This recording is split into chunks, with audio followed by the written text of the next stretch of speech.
Greetings, J1 adventurers! Are you excited about your journey towards your J1 hospitality program? Well, in today's episode, I'll guide you on how to prepare well and have an organized, smooth, and memorable experience through your J1 hospitality career like me. Welcome back to Visa to America's YouTube channel. I'm Kristal, your Sponsorship Relations Manager. So we have 7 key points you have to remember, but first off, let us go over your important documents to bring.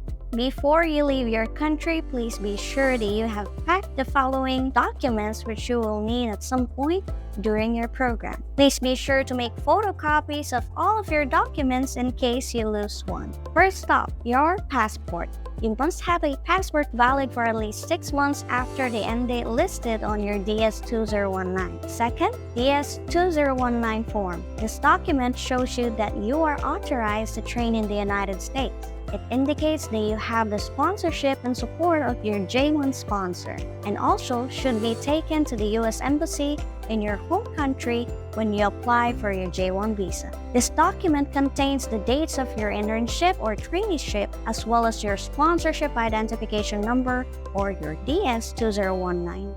If you intend to travel outside the US, the J1 sponsor will need to fill out the travel validation box on your DS-2019 form and issue you a letter of good standing. Please make sure that you have signed and dated the bottom of this document. Third, J1 Exchange Visitor Visa. This document is issued by the US Embassy in your home country and will be inserted into your passport. Your passport and J1 visa are required for entry into the US. Additionally, your J1 visa will specify the number of times you are allowed to enter or re-enter the US. Fourth, I94 Arrival Card. You will receive this document during your flight to the US. Your I94 card is required when you are applying for your social security number, and you will have to present it if you plan on leaving and re-entering the country during your program. Fifth, Program Handbook. This should serve as your primary resource during your program. Please be sure to read the handbook thoroughly and refer back to it often.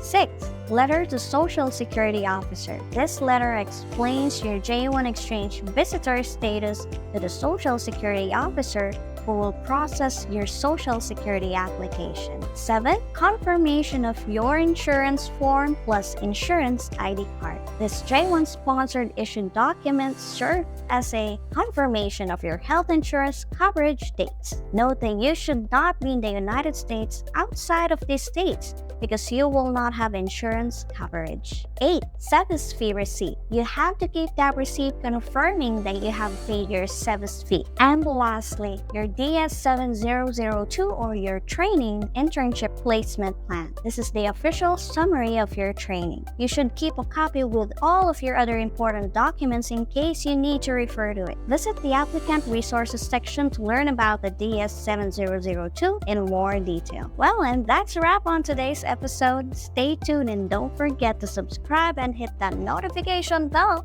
to be updated. I'll see you on part 2.